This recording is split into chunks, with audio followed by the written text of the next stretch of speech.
Hello friends, welcome to jobs in Telugu YouTube channel. Friends, నేను మీకు ముందే చెప్తున్నాను, ఈ వీడియో మొత్తం కంప్లీట్గా చూసిన తర్వాతే కామెంట్ సెక్షన్లో మీకు ఇంకా ఏమైనా డౌట్స్ ఉంటే అప్పుడు కామెంట్ చేయండి.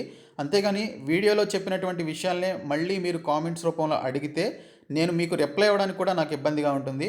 కాబట్టి వీడియో మొత్తం కంప్లీట్గా చూడండి. యాక్చువల్గా నేను ఈ యొక్క నోటిఫికేషన్కి సంబంధించినటువంటి వీడియోని నిన్ననే చేశాను. అయితే చాలామంది ఈ నోటిఫికేషన్కి సంబంధించిన వీడియో చేసిన తర్వాత ఈ నోటిఫికేషన్కి సంబంధించిన ఉద్యోగాలకి అన్ని జిల్లాల వాళ్ళు అప్లై చేసుకోవచ్చా అని చెప్పేసి అడిగారు. అలాగే ఈ యొక్క జాబ్స్ పర్మనెంట్ జాబ్సా, టెంపరరీ జాబ్సా అని చెప్పేసి అడిగారు. ఇంకా దీనికి ఆఫ్లైన్లో అప్లై చేసుకోవాలా, ఆన్లైన్లో అప్లై చేసుకోవాలా, ఏ విధంగా అప్లై చేయాలి, అప్లికేషన్ ఏ విధంగా సబ్మిట్ చేయాలని చెప్పేసి అడగడం జరిగింది. అలాగే ఈ నోటిఫికేషన్కి సంబంధించి న్యూస్ పేపర్లో వచ్చిందన్నారు కదా, అది ఏ న్యూస్ పేపర్లో వచ్చింది చెప్పండి, మేము కూడా చూస్తామని చెప్పేసి అడిగారు. ఇంకా చూసుకున్నట్లయితే నోటిఫికేషన్లో కేవైసీ డాక్యుమెంట్స్ అని చెప్పేసి మెన్షన్ చేశారు. కేవైసీ డాక్యుమెంట్స్ అంటే ఏంటి, ఏం సబ్మిట్ చేయాలి అని చెప్పేసి అడిగారు. ఇంకా ఈ యొక్క రిక్రూట్మెంట్కి సంబంధించి ఎగ్జామినేషన్ ఏమైనా ఉంటుందా, ఎగ్జామినేషన్ ప్రాసెస్ ఏ విధంగా ఉంటుంది, ఇంటర్వ్యూ ఉంటుందా, రిటర్న్ ఎగ్జామినేషన్ ఉంటుందా, ఈ డౌట్స్ అన్నీ కూడా అడగడం జరిగింది. వీటికి సంబంధించిన డౌట్స్ అన్నిటిని కూడా ఈ వీడియోలో నేను మీకు కంప్లీట్ క్లారిటీ అయితే ఇస్తాను. కాబట్టి ఫస్ట్ నుంచి చివరి వరకు చూడండి. ఈ వీడియో చూస్తున్న ప్రతి ఒక్కరు కూడా ఈ వీడియోని లైక్ చేసి మీ సపోర్ట్ అయితే ఇవ్వండి. ఫస్ట్ టైం మన ఛానల్ని కనుక విజిట్ చేసిన వాళ్ళు ఉంటే ఖచ్చితంగా సబ్స్క్రైబ్ చేసుకోండి. ఫ్రెండ్స్, ప్రతి ఒక్కరు కూడా లైక్ చేయండి. మీ లైక్ నాకు ఎంతో సపోర్ట్ని ఇస్తుంది. కాబట్టి ప్రతి ఒక్కరు కూడా లైక్ చేయండి. ఫ్రెండ్స్, మనకి ఈ యొక్క అటెండర్ లేదా ప్యూన్కి సంబంధించినటువంటి ఉద్యోగాల యొక్క నోటిఫికేషన్ అనేది పంజాబ్ నేషనల్ బ్యాంక్ నుంచి రావడం జరిగింది. ఈ పంజాబ్ నేషనల్ బ్యాంక్ తెలంగాణలో ఉన్నటువంటి 10 జిల్లాలు ఏవైతే ఉన్నాయో ఆ 10 జిల్లాలకి సంబంధించినటువంటి బ్రాంచుల్లో మొత్తం 22 వేకెన్సీస్ని రిలీజ్ చేస్తూ నోటిఫికేషన్ విడుదల చేశారు. నిన్ననే దీనికి సంబంధించి ఒక పేపర్లో ఈ యొక్క ఆర్టికల్ అయితే వచ్చింది. ఈరోజు కూడా ఇంకొక పేపర్లో దీనికి సంబంధించిన ఆర్టికల్ అయితే వచ్చింది. ఇది పేపర్ ఆర్టికల్ అవడం వల్ల, అడ్వర్టైజ్మెంట్ అవడం వల్ల అంత క్లారిటీగా లేదు. నేనైతే మీకు కంప్లీట్ డీటెయిల్స్ అయితే చెప్తాను. కాబట్టి ప్రతి ఒక్కరూ కూడా ఫస్ట్ నుంచి చివరి వరకు చూడండి. ఇక్కడ ఈ 10 జిల్లాలు ఏవైతే ఉన్నాయో హైదరాబాద్, ఖమ్మం, మంచిర్యాల్, మేడ్చల్, సంగారెడ్డి, సిద్దిపేట్, సిరిసిల్ల, సూర్యాపేట్, వరంగల్, అలాగే వరంగల్ అర్బన్కి సంబంధించి మొత్తం 22 వేకెన్సీస్కి సంబంధించి ఈ 10 జిల్లాల్లో నోటిఫికేషన్ అయితే విడుదల చేయడం జరిగింది. 22 వేకెన్సీస్ ఈ 10 జిల్లాల్లో ఉన్నాయి. ఓకే, ఇక్కడ చూసుకున్నట్లయితే ఎస్సీ క్యాండిడేట్స్కి 22 వేకెన్సీస్లో 4 వేకెన్సీస్ ఉన్నాయి. ఎస్టీ క్యాండిడేట్స్కి 2 ఉన్నాయి. ఓబీసీ వాళ్ళకి 6 ఉన్నాయి. ఈడబ్ల్యూఎస్కి 2 ఉన్నాయి. అండ్ జనరల్ లేదా యూఆర్ క్యాండిడేట్స్కి 8 వేకెన్సీస్ ఉన్నాయి. ఇక్కడ ఈ కేటగిరీకి సంబంధించి ఎవరెవరికి ఏ జిల్లాలో వేకెన్సీస్ ఎక్కడెక్కడ ఉన్నాయనేది ఈ విధంగా మీరు చూసుకోవచ్చు. అయితే ఇక్కడ చూసుకున్నట్లయితే క్లియర్గా మనకి ఇక్కడ స్టార్టింగ్ నుంచి మెన్షన్ చేసింది ఏంటంటే applications are invited for the permanent post of permanent post of peon in the sub staff cadre in Punjab National Bank for their branches in the state of Telangana at following places from such candidates who are domicile of the concern districts అని చెప్పేసి క్లియర్గా mention చేశారు. దీని అర్థం ఏంటంటే తెలంగాణలో ఉన్నటువంటి Punjab national బ్యాంక్కి సంబంధించినటువంటి బ్రాంచెస్ ఈ 10 జిల్లాల్లో ఏవైతే ఉన్నాయో ఆ 10 జిల్లాలకి సంబంధించినటువంటి ఆ పర్టిక్యులర్ పర్సన్స్ ఎవరైతే ఉన్నారో వాళ్ళు ఈ పర్మనెంట్ ప్యూన్ జాబ్స్కి అప్లై చేసుకోవచ్చు అని చెప్పేసి క్లియర్గా మెన్షన్ చేశారు. Who are domicile of concern districts అన్నారు. అంటే ఆ కన్సర్న్ డిస్ట్రిక్ట్స్ ఈ 10 జిల్లాలు ఏవైతే ఉన్నాయో ఈ 10 జిల్లాలకి సంబంధించినటువంటి పర్సన్స్ మాత్రమే ఈ 10 జిల్లాలకి సంబంధించిన పంజాబ్ నేషనల్ బ్యాంక్ ప్యూన్ జాబ్స్కి సంబంధించిన పర్మనెంట్ ఉద్యోగాలకి అప్లై చేసుకోవచ్చు అని చెప్పేసి ఇక్కడ క్లియర్ కట్ ఇన్ఫర్మేషన్ అయితే ఇవ్వడం జరిగింది. సో మీకు ఇప్పుడు ఇక్కడ 2 డౌట్స్ క్లారిఫై అయ్యాయి. ఒకటి వచ్చేసి ఇవి పర్మనెంట్ జాబ్సా లేదా టెంపరీ జాబ్సా అనేటువంటి డౌట్ ఉంది కదా, ఇవి permanent jobs. Okay, first doubt clarify అయింది కదా. ఇంకో రెండోది వచ్చేసి ఈ యొక్క జాబ్స్కి అన్ని జిల్లాల వాళ్ళు అప్లై చేసుకోవచ్చు అనేటువంటి డౌట్ ఉంది. ఈ యొక్క జాబ్స్కి ఓన్లీ ఈ 10 జిల్లాల వాళ్ళు ఎవరైతే ఉన్నారో వాళ్ళు మాత్రమే ఎలిజిబుల్ అనమాట. ఓకే, సో ఈ 2 డౌట్స్ మీకు క్లారిఫై అయ్యాయి. తర్వాత ఏజ్ వచ్చేసి 18 నుంచి 24 సంవత్సరాల వయసు ఉన్నటువంటి you're candidates, EWS candidates apply చేసుకోవచ్చు. 18 నుంచి 24 సంవత్సరాలు ఉన్నటువంటి వయసు ఉన్నవాళ్ళు. ఇంకా ఎస్సీ ఎస్టీ క్యాండిడేట్స్కి 5 సంవత్సరాలు ఏజ్ రిలాక్సేషన్ ఇచ్చారు. అంటే 29 సంవత్సరాల వరకు వయసు ఉన్నటువంటి వాళ్ళు ఈ యొక్క ఎస్సీ ఎస్టీ క్యాండిడేట్స్ అప్లై చేసుకోవచ్చు. ఇంకా బీసీ క్యాండిడేట్స్కి 3 ఇయర్స్ ఏజ్ రిలాక్సేషన్ ఇచ్చారు. అంటే 27 సంవత్సరాల వయసు ఉన్నటువంటి బీసీ క్యాండిడేట్స్ అప్లై చేసుకోవచ్చు. ఇంకా మిగిలినటువంటి పిహెచ్సి క్యాండిడేట్స్ ఎవరైతే ఉన్నారో వారికి 15 సంవత్సరాలు, అలాగే 13 సంవత్సరాలు, 10 సంవత్సరాల చొప్పున ఈ విధంగా ఏజ్ రిలాక్సేషన్ అయితే ఉంది. అంటే వారికి ఈ యొక్క 24 సంవత్సరాలకి 15, 13, 10 సంవత్సరాల చొప్పున ఆ పర్టికులర్ క్యాండిడేట్స్ వాళ్ళు ఫిజికల్లీ హ్యాండిక్యాప్డ్ ఈ విధంగా యాడ్ చేసుకొని వాళ్ళు కూడా అప్లై చేసుకోవచ్చు. ఇంకా ఎక్స్ సర్వీస్ మెన్ కూడా 3 ఇయర్స్ ఏజ్ రిలాక్సేషన్ అయితే ఇవ్వడం జరిగింది. ఇంకా వీటికి సంబంధించి చూసుకున్నట్లయితే ఇక్కడ మనకి క్లియర్గా మెన్షన్ చేసింది ఏంటంటే ఈడబ్ల్యూఎస్ క్యాండిడేట్స్కి సంబంధించి 8 లక్షల కంటే ఆదాయం ఎక్కువ ఉన్నటువంటి వాళ్ళు ఈ జాబ్స్కి నాట్ ఎలిజిబుల్ అని చెప్పేసి ఇక్కడ క్లియర్గా అయితే మెన్షన్ చేశారు. ఎవరైతే ఈడబ్ల్యూఎస్ కోటా కింద ఈ పర్టికులర్ 2 పోస్టులకు ఎవరైతే అప్లై చేసుకోవాలనుకుంటున్నారో వాళ్ళకి సంబంధించి ఈడబ్ల్యూఎస్ సర్టిఫికేట్ ఉండాలి, వాళ్ళు మాత్రమే అప్లై చేసుకోండి. తర్వాత క్వాలిఫికేషన్స్ వచ్చేసి మనకి ఇక్కడ మినిమం టు మ్యాక్సిమం అని చెప్పేసి క్వాలిఫికేషన్ అయితే ఇవ్వడం జరిగింది. ఇక్కడ చూసుకున్నట్లయితే pass in 12th standard are it's equivalent with basic reading are writing knowledge of English అని చెప్పేసి క్లియర్గా మెన్షన్ చేశారు. పక్కన ఇంకొక ఇన్ఫర్మేషన్ ఏమైనా ఇచ్చారంటే graduate candidates are not eligible అన్నారు. అంటే ఓన్లీ ఇంటర్మీడియట్ 12th స్టాండర్డ్ అంటే మీరు ఇంటర్మీడియట్ కానీ, ఐటీఐ కానీ, డిప్లొమా కానీ ఈ మూడిట్లో ఏది చేసినా కూడా అప్లై చేసుకోవచ్చు. Graduate candidates are not eligible అని చెప్పేసి ఇక్కడ క్లియర్గా మనకి ఇక్కడైతే మెన్షన్ చేయడం జరిగింది. శాలరీ వచ్చేసి పే స్కేల్ వచ్చేసి 14,500 నుంచి 28,145 రూపాయల వరకు ఉంటుందని చెప్పేసి ఇక్కడ పే స్కేల్కి సంబంధించిన పే స్కేల్ స్ట్రక్చర్ అయితే ఈ విధంగా క్లియర్గా ఇచ్చారు. కాబట్టి ఎవరైతే 10+2 పాస్ అయినటువంటి అభ్యర్థులు ఎవరైతే ఉన్నారో వారు మాత్రమే ఈ జాబ్స్కి అప్లై చేసుకోండి. ఇక్కడ చూసుకున్నట్లయితే సెలక్షన్ ప్రొసీజర్ ఏ విధంగా ఉంటుంది. సెలక్షన్ ప్రొసీజర్ వచ్చేసి ఇక్కడ మనకి selection procedure will be made on the basis of percentage of marks obtained by the candidate in 10th standard and 12th standard adopting the following procedure అన్నారు. ఆ ప్రొసీజర్ ఏంటంటే 10th క్లాస్లో 12th క్లాస్లో వచ్చినటువంటి marks ఆధారంగా వాటికి సంబంధించిన మెరిట్ బేసిస్ ఆధారంగా రిక్రూట్మెంట్ అయితే చేస్తామని చెప్పేసి మెన్షన్ చేశారు. అయితే ఈ 10th క్లాస్కి సంబంధించి 12th క్లాస్కి సంబంధించినటువంటి ఈ యొక్క వెయిటేజ్ని ఏ విధంగా తీసుకుంటారు అంటే 10th క్లాస్లో వచ్చినటువంటి మార్క్స్లో 40% వెయిటేజ్ అనేది తీసుకోవడం జరుగుతుందని ఇక్కడ మెన్షన్ చేశారు. అదే ఇంటర్మీడియట్లో అంటే 12th క్లాస్లో అంటే ఐటీఐ కానీ, డిప్లొమా కానీ లేదా ఇంటర్మీడియట్లో కానీ మీకు వచ్చినటువంటి ఆ మార్క్స్లో 60% ఆఫ్ వెయిటేజ్ అనేది తీసుకోవడం జరుగుతుంది. 10thలో వచ్చేసి 40% ఆఫ్ వెయిటేజ్ అనేది తీసుకుంటారు. అదే 12thలో వచ్చేసి చూసుకున్నట్లయితే 60% ఆఫ్ వెయిటేజ్ అనేది తీసుకోవడం జరుగుతుంది. ఈ విధంగా మెరిట్ బేసిస్ అనేది ఈ విధంగా తీసుకోవడం జరుగుతుందని చెప్పేసి మెన్షన్ చేశారు. ఇంకొక థర్డ్ పాయింట్ ఇక్కడ క్లియర్గా మెన్షన్ చేసింది ఏంటంటే any qualification other or higher than, okay, any qualification higher than the about to not be taken into account. అంటే graduate candidates are not eligible అని ఇక్కడ రెండోసారి మళ్ళీ ఇంకొకసారి మెన్షన్ చేయడం జరిగింది.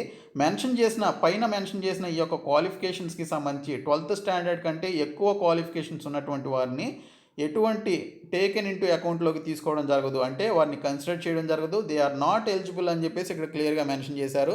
నేను డిగ్రీ చదివాను, పీజీ చదివాను, సో నాకు హయ్యర్ క్వాలిఫికేషన్ ఉంది కాబట్టి నాకు ఎలిజిబిలిటీ ఇవ్వండి అని చెప్పేసి అడగడానికి మనకైతే రైట్ లేదు, ఇక్కడ క్లియర్గా మెన్షన్ చేశారు. ఇక్కడ చూసుకున్నట్లయితే interested candidates may submit biodata అన్నారు. అంటే బయోడేటా అనేటువంటి ఒక ఫామ్ ఉంటుంది. ఆ ఫామ్కి సంబంధించిన లింక్ను కూడా డిస్క్రిప్షన్లో ప్రొవైడ్ చేస్తాను, ఎలా ఫిలప్ చేయాలో కూడా చెప్తాను. ఓకే, చూడండి ఇక్కడ చూసుకున్నట్లయితే interested candidates may submit biodata along with self attested recent photograph. Okay, self attested అన్నారు అంటే మీకు సంబంధించినటువంటి ఫోటోపై మీరే ఏ విధంగా సైన్ చేయాలి. Okay, self attested recent photograph, అలాగే photo copies of documents supporting age, marks sheet of class 10 and class 12 అని చెప్పేసి క్లియర్గా మెన్షన్ చేశారు.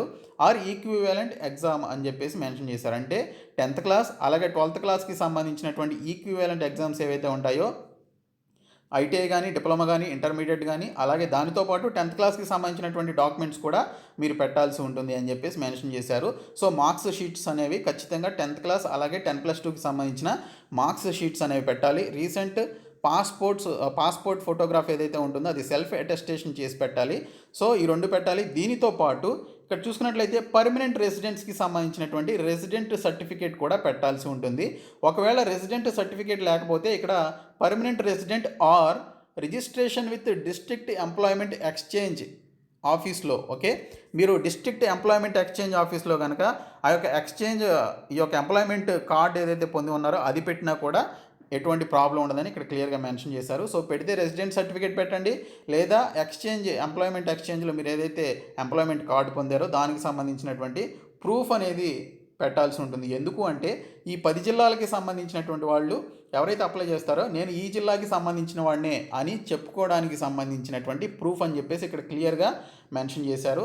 తర్వాత KYC documents to the following address latest by 25/2/2021 before 5 PM అన్నారు. అంటే ఈ నెల 25వ తేదీలోపు కేవైసీ డాక్యుమెంట్స్తో పాటు వీటికి సంబంధించిన అడ్రస్ ఏదైతే ఉందో ఆ అడ్రస్కి మీరు అప్లికేషన్ని పంపించాల్సి ఉంటుంది అని చెప్పేసి మెన్షన్ చేశారు.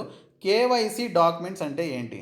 కేవైసీ డాక్యుమెంట్స్ అంటే ఏం లేదు. కేవైసీ అంటే నో యువర్ కస్టమర్. అవి ఏ విధంగా తెలుస్తుందంటే మన పర్టికులర్ పర్సన్ అని చెప్పేసి మనకు సంబంధించి ఎలా తెలుస్తుంది అంటే మన యొక్క ఐడి అనమాట. అది ఆధార్ కార్డ్ అయి ఉండొచ్చు, పాన్ కార్డ్ అయి ఉండొచ్చు, లేదా ఓటర్ ఐడి అయి ఉండొచ్చు, లేదా ఇంకా ఏదైనా మనకు సంబంధించిన ఐడి అయి ఉండొచ్చు. సో ఈ మూడిట్లో ఏదో ఒకటి పెట్టండి, లేదా 2 పెట్టండి. మీ దగ్గర ఆధార్ కార్డు ఉంటే ఆధార్ కార్డు పెట్టండి, పాన్ కార్డు ఉంటే పాన్ కార్డు పెట్టండి, లేదా ఓటర్ కార్డు ఉంటే ఓటర్ కార్డు అనేది జిరాక్స్లు అనేవి పెట్టండి. ఓకే, సో 2 పెట్టినా కూడా ప్రాబ్లం ఏమీ లేదు. సో కేవైసీ డాక్యుమెంట్స్ అన్నారు కాబట్టి 2 అయితే పెట్టండి. ఆధార్ కార్డ్, ఓటర్ కార్డ్ అనేది పెట్టండి పాన్ కార్డు లేని వాళ్ళు, లేదా పాన్ కార్డు ఉన్నవాళ్ళు ఆధార్ కార్డ్ అండ్ పాన్ కార్డుకి సంబంధించిన డాక్యుమెంట్స్ అనేవి పెట్టండి.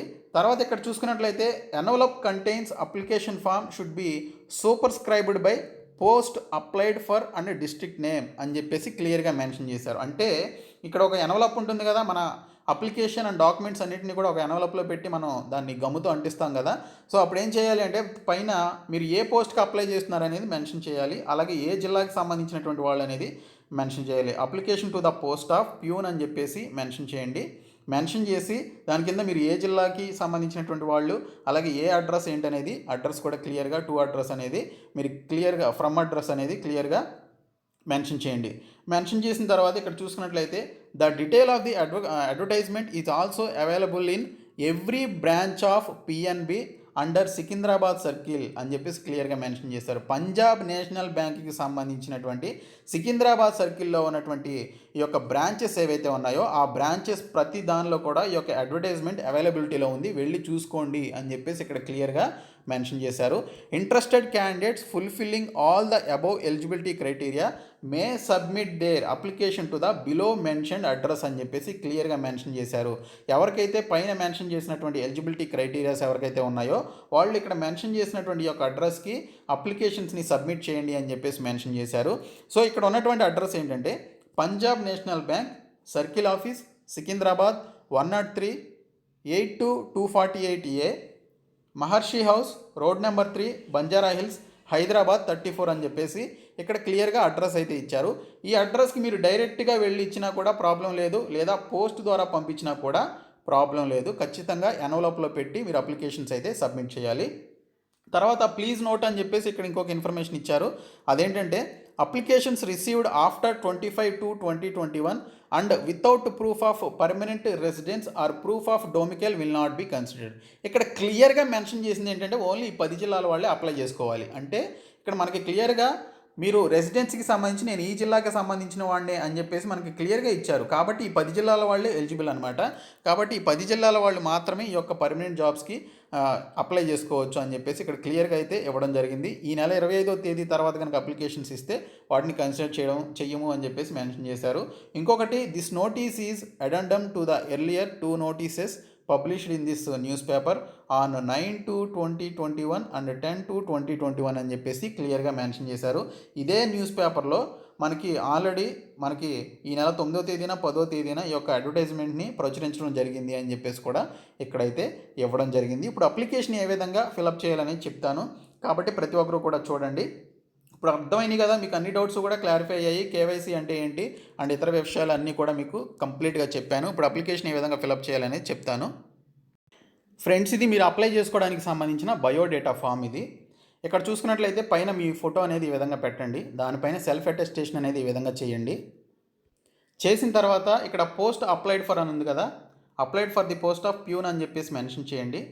ఓకే, ప్యూన్ అని చెప్పేసి మెన్షన్ చేసి నేమ్ ఆఫ్ ది అప్లికెంట్ అని చెప్పేసి ఉంది కదా, అది 10th క్లాస్ మార్క్స్ లిస్ట్ ప్రకారం మీ యొక్క నేమ్ అనేది మెన్షన్ చేయండి. మీ అడ్రస్ ఇవ్వండి, city, me mobile number, date of birth, gender, religion, nationality, father name, mother's name అని చెప్పేసి క్లియర్గా మీ యొక్క ఎడ్యుకేషనల్ క్వాలిఫికేషన్స్ అండ్ మీకు సంబంధించిన కంప్లీట్ డీటెయిల్స్ ఇవన్నీ కూడా ఇక్కడ క్లియర్గా ఇవ్వండి. ఇయర్ ఆఫ్ పాసింగ్ ఏంటి ఇవన్నీ కూడా ఇవ్వండి. ఆ తర్వాత పర్మనెంట్ అడ్రస్ కూడా ఇవ్వండి, పిన్ నెంబర్ ఇవ్వండి, మీరు ఏ స్టేటు ఏ డిస్ట్రిక్ట్ అవన్నీ కూడా క్లియర్గా మెన్షన్ చేయండి. డిక్లరేషన్ కూడా ఒకసారి చదివి డేటు ప్లేస్ మెన్షన్ చేసి మీ యొక్క సిగ్నేచర్ అనేది ఇక్కడ చేసేసి దీనితో పాటు ఏదైతే qualification certificates, okay, resident certificate, ఆ తర్వాత మీ యొక్క ఫోటోగ్రాఫ్ కూడా ఖచ్చితంగా పెట్టండి. Okay, KYC documents pan card కానీ ఆధార్ కార్డు కానీ ఓటర్ కార్డు కానీ ఖచ్చితంగా పెట్టండి. అలాగే అక్కడ ఏవైతే డాక్యుమెంట్స్ అడిగారో ఆ డాక్యుమెంట్స్ అన్నీ కూడా పెట్టి మీరు దీనితో పాటు ఈ అప్లికేషన్ తీసుకొని వెళ్ళి ఎన్వలప్లో పెట్టి ఎన్వలప్ పైన కూడా మీరు ఏ పోస్ట్కి అప్లై చేస్తున్నారు, ఏ జిల్లా నుంచి ఏంటి అనేది కంప్లీట్ డీటెయిల్స్ ఇచ్చి సబ్మిట్ చేసేయండి. ఓకే, సో ఇది కంప్లీట్ ఇన్ఫర్మేషన్. ఈ యొక్క డాక్యుమెంట్ని కూడా నేను మీకు డిస్క్రిప్షన్లో ఉంచుతాను, ఈ యొక్క బయోడేటా పీడిఎఫ్ ఫైల్ని. అలాగే ఈరోజు వచ్చినటువంటి పేపర్ ఆర్టికల్ ఏదైతే ఉందో అది కూడా నేను మీకు డిస్క్రిప్షన్లో ప్రొవైడ్ చేస్తాను. చూసి డౌన్లోడ్ చేసుకొని మీరు వీటికి సంబంధించి అప్లై చేసుకోండి. ఓన్లీ 10 జిల్లాల వాళ్ళు మాత్రమే eligible. Okay, thank you so much guys. ఈ వీడియోని ఖచ్చితంగా లైక్ చేయండి. Thank you.